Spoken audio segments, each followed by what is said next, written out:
Good morning student. I hope you like our videos. If you like our videos, please like, share and subscribe to our channel. So आज की class में हम discuss करने जा रहे हैं introduction of the vectors chapter. ये ना तो सिर्फ आपको +2 लेवल पे काम आने वाला है बल्कि बहुत सारे कॉम्पिटिटिव एग्जाम में भी काम आएगा, सो इसे स्किप मत कीजिएगा। तो चलिए फटाफट से स्टार्ट करते हैं आज की क्लास। अगर हम थोड़ा सा फ्लैशबैक में जाएं, क्लास 11th में आपने फिजिक्स में पढ़ा हुआ है क्वांटिटीज़ के बारे में। क्वांटिटी क्या होती है आप हमें बताएंगे। क्वांटिटी का मतलब होता है जिस चीज़ को हम मेजर कर सके उसे हम क्वांटिटी बोलते हैं। ये दो तरह की क्वांटिटीज़ हमने ऑलरेडी पढ़ चुके हैं हम, एक स्केलर और एक वेक्टर क्वांटिटी होती है। स्केलर क्वांटिटी के अंदर हम मैग्नीट्यूड की बात करते हैं और वेक्टर क्वांटिटीज़ के अंदर हम बात करते हैं मैग्नीट्यूड और डायरेक्शन की। यहाँ पे मैग्नीट्यूड का मतलब होता है लेंथ या फिर साइज। अभी आप में से कुछ बच्चे ये सोच रहे होंगे कि ये तो हमने क्लास 11th में ऑलरेडी पढ़ चुके हैं हम फिजिक्स के अंदर, अभी हम ये मैथमेटिक्स के अंदर क्यों पढ़े। देखो आपका चैप्टर का नाम क्या है, वेक्टर्स, ठीक है। तो आपको वेक्टर्स की बैकग्राउंड के बारे में पता होना ज़रूरी है कि वेक्टर्स होते क्या हैं, और साथ ही साथ पीसीएम वाले बच्चों की रिविजन हो जाएगी और कॉमर्स वाले बच्चों को कुछ नया सीखने को मिलेगा। अभी हम स्केलर क्वांटिटी को बहुत ही सिंपल सी एग्जाम्पल से समझेंगे। फॉर एग्जाम्पल ये है रिया, इनकी हाइट है 5 फुट 2 इंच। अभी ये बताइए दुनिया में ऐसा कोई भी इंसान नहीं होगा जो ये पूछेगा कि रिया की हाइट ऊपर को ज़्यादा है, नीचे को ज़्यादा है, राइट को ज़्यादा है या लेफ़्ट को ज़्यादा है। इसका मतलब है क्या, इसका मतलब स्केलर क्वांटिटी की कोई भी डायरेक्शन जो है वो नहीं होती। इसकी बहुत सिंपल सी एग्जांपल है हाइट। अभी यहाँ पे 5 फुट 2 इंच क्या है, इसका मैग्नीट्यूड है रिया का। अभी दूसरी तरफ है हमारे पास वेक्टर क्वांटिटीज़। ये कौन सी क्वांटिटी होती है, इस क्वांटिटी के अंदर मैग्नीट्यूड और डायरेक्शन दोनों होते हैं। देखिए फॉर एग्जांपल फोर्स, अगर मैं किसी टेबल पे फोर्स लगाती हूँ 1 न्यूटन की, अभी देखिए मैं फोर्स किसी भी डायरेक्शन में लगा सकती हूँ ना, आगे पीछे दाएं बाएं, तो वो होगी उसकी डायरेक्शन, ठीक है। और मैग्नीट्यूड क्या है, जो मैंने फोर्स लगाई कितनी 1 न्यूटन की, जितनी भी न्यूटन की फोर्स लगती है 1 न्यूटन 2 न्यूटन, ठीक है जी, वो क्या हो गया फिर मैग्नीट्यूड। नेक्स्ट टॉपिक है हमारे पास रिप्रेजेंटेशन ऑफ वेक्टर्स। पहले हम किसी लाइन को कुछ इस तरह से पढ़ते थे, अभी हम वेक्टर्स के अंदर एक लाइन की डायरेक्शन को पढ़ेंगे। जैसे होता है ना ठंडा मतलब कोका कोला, वैसे ही वेक्टर्स का मतलब होता है डायरेक्टेड लाइन। अभी हमने इसको नेमिंग दे दी है ए बी करके। जहाँ से वेक्टर स्टार्ट हो रहा है यानी कि पॉइंट ए, उसे हम बोल देंगे क्या, इनिशियल पॉइंट या फिर टेल, ठीक है जी। और जिधर की तरफ जा रहा होता है उसे हम क्या बोलते हैं, टर्मिनल पॉइंट या फिर हेड भी बोल देते हैं। उसको हमने क्या नेम दे दिया है बी। इस वेक्टर को हम बेसिकली रिप्रेजेंट कैसे करेंगे, ए बी वेक्टर, यानी कि हम कैसे पढ़ेंगे इस वेक्टर को, इनिशियल पॉइंट से टर्मिनल पॉइंट की तरफ, यानी कि टेल टू हेड पढ़ेंगे हम इस वेक्टर को।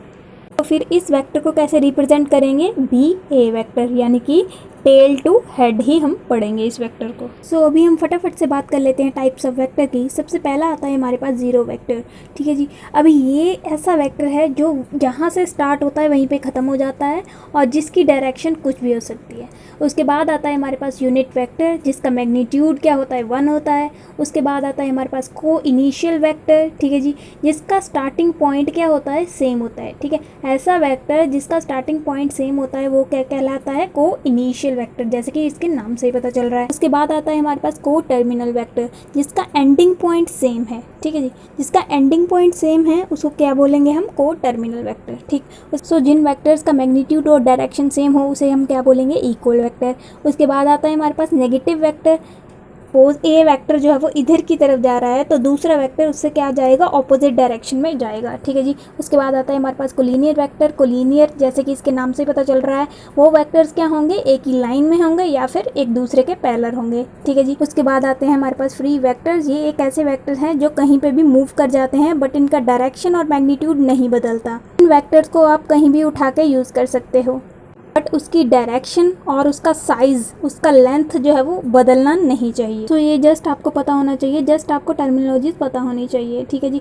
नेक्स्ट है हमारे पास एडिशन ऑफ वेक्टर। इसमें आपने क्लास 11th में फिजिक्स के अंदर पढ़ चुके हो आप triangle law of vector addition and parallelogram law of vector addition. उसी को ही आज हम पढ़ेंगे। ज़्यादा डिटेल में नहीं करेंगे, जितना मैथमेटिक्स में रिक्वायर्ड हम उतना ही करेंगे।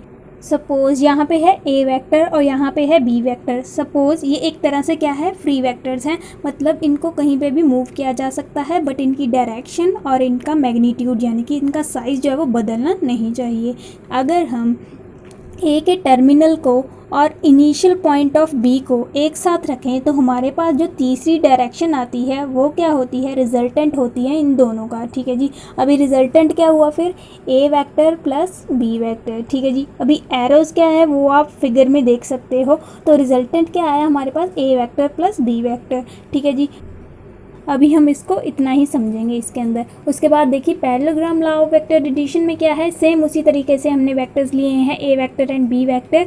अभी यहाँ पे parallelogram law of vector addition में आपको करना क्या है, A vector and B vector के दोनों के इनिशियल पॉइंट को मिला दीजिए, मतलब इन दोनों को कर दीजिए कॉमन। ठीक है जी, और जो डायगोनल होगा इसके पैरेलल जो है वो ड्रॉ कर लीजिए, ए वेक्टर के पैरेलल ड्रॉ कर लीजिए लाइन और बी वेक्टर के पैरेलल भी ड्रॉ कर लीजिए लाइन। ठीक है जी, जो हमारा यहाँ पे अभी यहाँ पे क्या होगा, फिर यहाँ से हम डायगोनल को ड्रॉ करेंगे, जो ये डायगोनल होगा वो क्या देगा, हमें रिजल्टेंट देगा। ठीक है जी, अभी रिजल्टेंट क्या आ गया फिर, ए वेक्टर प्लस बी वेक्टर। उसके बाद आता है हमारे पास मल्टीप्लिकेशन ऑफ स्केलर, जैसे कि हम ऑलरेडी 11th क्लास में पढ़ चुके हैं। A vector dot B vector is the dot product and A vector cross B vector is the cross product. ठीक है जी, उसके बाद आता है हमारे पास सब्ट्रैक्शन ऑफ वेक्टर। सपोज हमारे पास यहाँ पे है ए वेक्टर, ठीक है जी, अभी सब्ट्रैक्शन करनी है, मतलब उसमें से कुछ माइनस करना है। तो आपको अगर याद हो हमने टाइप्स ऑफ वेक्टर में क्या करा था, नेगेटिव ऑफ वेक्टर करा था। तो उसमें क्या था, एक अगर वेक्टर इस साइड को जा रहा है तो दूसरा वेक्टर जो है वो उसके अपोजिट डायरेक्शन में जाएगा। सो यहाँ पे हमने क्या ड्रॉप कर दिया, एक नेगेटिव ऑफ बी वेक्टर। ठीक है जी, उसके अपोजिट डायरेक्शन में। इसको भी सपोज कर लीजिए ये क्या है, फ्री वेक्टर्स हैं। ठीक है जी, इन फ्री वेक्टर्स को कैसे प्लेस करेंगे, अगर हम टर्मिनल पॉइंट ए के टर्मिनल पॉइंट को और इनिशियल पॉइंट बी वेक्टर को, initial point negative B vector को एक साथ रखें तो जो तीसरी साइड होगी वो हमें क्या देगी, रिजल्टेंट देगी। तो फाइनली हमारे पास क्या आ जाएगा, R vector is equal to A vector negative of B vector. So just आपको इतना पता होना चाहिए इनके बारे में, ज़्यादा डिटेल में हम डिस्कस नहीं करने वाले हैं। अभी फटाफट से इसकी प्रॉपर्टीज़ देख लेते हैं। प्रॉपर्टीज़ ऑफ वेक्टर में सबसे पहले आता है हमारे पास कम्यूटेटिव लॉ। सो अगर A vector plus B vector है तो B vector plus A vector भी इसके इक्वल होगा, यही कहता है हमारे पास कम्यूटेटिव लॉ। सो नेक्स्ट आता है हमारे पास associative law. A vector plus B vector को अगर हम एक ब्रैकेट में रखेंगे प्लस सी वेक्टर करेंगे, वो इक्वल होगा किसके, A vector plus B vector plus C vector, ये आएगा एक ब्रैकेट में। उसके बाद थर्ड है हमारे पास A vector plus 0 is equal to what, A vector. ठीक, उसके बाद फोर्थ है हमारे पास एम प्लस एन, ये एक ब्रैकेट में है।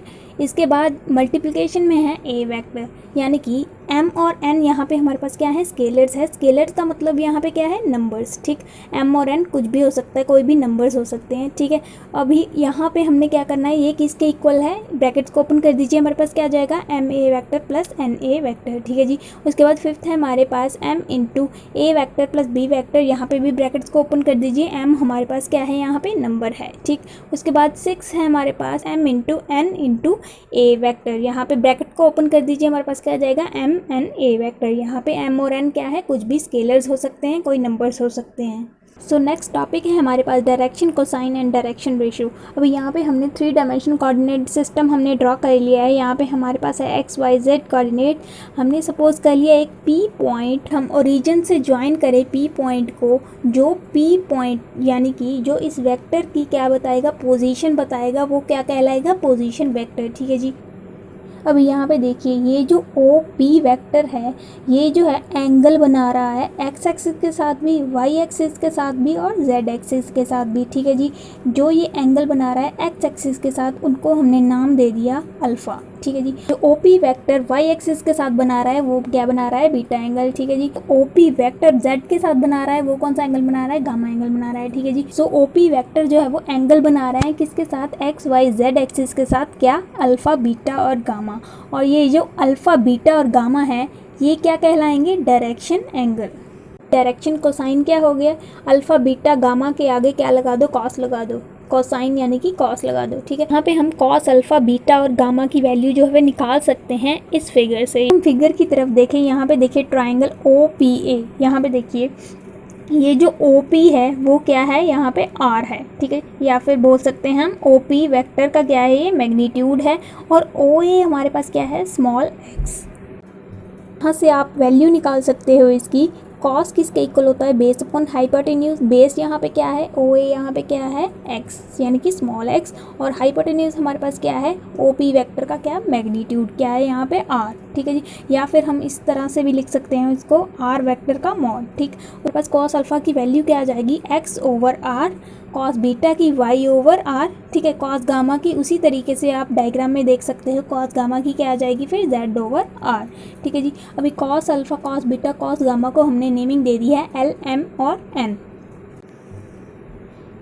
ये जो एल, एम, एन है वो क्या कहलाएंगे, डायरेक्शन कोसाइन, जिसको हम शॉर्ट में हमने यहाँ पे क्या लिख दिया, डीसी। बात करते हैं डायरेक्शन रेशो की। देखिए अगर यहाँ पे कोई भी 3 नंबर हम लें, ए कॉमा बी कॉमा सी, अगर ये डायरेक्शन कोसाइन के साथ मिलके एक कांस्टेंट देते हैं तो इसका मतलब क्या हो गया, वो क्या है, वो डायरेक्शन रेशो है। That is A over L is equal to B over M is equal to C over N is equal to K, यानी कि के क्या है, कोई भी कांस्टेंट हो सकता है। नेक्स्ट टॉपिक है हमारे पास relation of direction cosine. Direction cosine मतलब एल, एम और एन जो हमने पीछे डिस्कस किए थे उनके बीच में क्या रिलेशन है, L square plus M square plus N square is equal to what, 1। अभी हम एल, एम और एन की वैल्यू जो है वो निकाल चुके हैं। हमारे पास क्या आई थी, L is equal to X over R, R is a magnitude, M is equal to Y over R, N is equal to Z over R. अभी आर हमारे पास कैसे आएगा, आर इज अ मैग्नीट्यूड, वो कैसे निकालते हैं, under root of X square plus Y square plus Z square. So अगर हम एल, एम और एन की वैल्यू इसमें सब्सटीट्यूट करते हैं तो हमारे पास फाइनली आंसर क्या आ जाएगा, 1, ठीक है जी। तो रिलेशन डायरेक्शन कोसाइन के बीच में क्या है, सो रिलेशन डायरेक्शन कोसाइन के बीच में क्या है, L square plus M square plus N square is equal to 1, ये आपको याद रखना है। तो अगर ए वेक्टर और बी वेक्टर ये दो वेक्टर आपस में क्या हो, पैरेलल ना हो, एक ही लाइन में ना हो, तो यानी कि वो तीसरा वेक्टर होगा वो एक ही प्लेन में होगा, जो ए वेक्टर और बी वेक्टर जहाँ पे हैं उसी प्लेन में होगा, ठीक है जी। तो उसको कैसे रिप्रेजेंट करेंगे, तीसरे वेक्टर को R vector is equal to T1 A vector plus T2 B vector. यहाँ पे T1 और T2 क्या है, यहाँ पे कोई भी नंबर्स हो सकते हैं, स्केलर्स हो सकते हैं, ठीक है जी। उसके तीनों वेक्टर्स एक ही प्लेन में हो तो कैसे रिप्रेजेंट करेंगे हम उसको mathematically, X A vector plus Y B vector plus Z C vector is equal to what, 0। यहाँ पे देखिए हमने 2 डायमेंशनल और 3D स्पेस बनाई है। यहाँ पे देखिए 2 डायमेंशन में कौन से कोऑर्डिनेट्स होंगे, एक्स और वाई, और 3 डायमेंशन में एक्स वाई जेड तीनों ही होंगे। अभी यहाँ पे देखिए यहाँ पे O है ओरिजिन और P है एक पॉइंट कोई भी, ठीक है जी। अगर हम O और P को ज्वाइन करते हैं, O और P को ज्वाइन करते हैं तो हमारे पास क्या आ जाता है, एक वेक्टर आ जाता है, ठीक है जी। इसकी पोजीशन कौन बताएगा, एक पोजीशन वेक्टर, ठीक है जी। ये हमने एक्स एक्सिस पे क्या लिखा है, आई कैप करके लिखा है, और वाई एक्सिस पे क्या लिखा है, जे कैप, ठीक है जी। ये आई और जे कैप क्या है, बेसिकली ये है क्या, यूनिट वेक्टर। इसका मैग्नीट्यूड क्या होता है, 1 होता है, ठीक है। आई कैप और जे कैप हमेशा हमेशा किस पे होंगे, एक्स और वाई एक्सिस पे होंगे। आपको ये चीज़ याद रखनी है, एक्स एक्सिस के ऊपर हमेशा क्या होगा, आई कैप होगा, आई कैप का यूनिट वेक्टर होगा, और वाई एक्सिस के ऊपर जे कैप का यूनिट वेक्टर होगा। और उसके बाद 3 डायमेंशन की बात करें हम, एक्स एक्सिस के ऊपर आई कैप होगा, वाई एक्सिस के ऊपर जे कैप होगा, जेड एक्सिस के ऊपर हमेशा क्या होगा, के कैप का यूनिट वेक्टर हुआ, ये आपको याद रखना है। तो अगर आपको क्वेश्चन पूछा जाए डिस्टेंस निकालिए पॉइंट P का ओरिजिन से, तो आप कैसे निकालोगे, उसके लिए फॉर्मूला होता है L is equal to under root X minus zero का whole square plus Y minus zero का whole square plus Z minus zero का होल स्क्वायर। उसके बाद देखिए अगर पूछा जाए distance between any 2 points in space, जो ए पॉइंट है हमारे पास x1 y1 z1 and B point है हमारे पास x2 y2 z2, ठीक है जी। अब इसको कैसे निकालेंगे, under root x1 minus x2 का whole square plus y1 minus y2 का whole square plus z1 minus z2 plus z1 minus z2 का होल स्क्वायर, ठीक है जी। ये इसका फॉर्मूला है, ये आपको लर्न करना पड़ेगा। उसके बाद देखिए नेक्स्ट है हमारे पास से क्वेश्चन पूछा जाए कि डिस्टेंस निकालिए इस पॉइंट का एक्स एक्सिस से, सो आप कैसे निकालोगे, उसके लिए फॉर्मूला होता है under root X minus X का whole square plus Y minus zero का whole square plus Z minus zero का होल स्क्वायर। आपको हमारी वीडियो अच्छी लगी हो तो प्लीज़ इसे लाइक एंड शेयर जरूर करिएगा, और साथ ही साथ चैनल को सब्सक्राइब करना मत भूलिएगा। Thank you so much.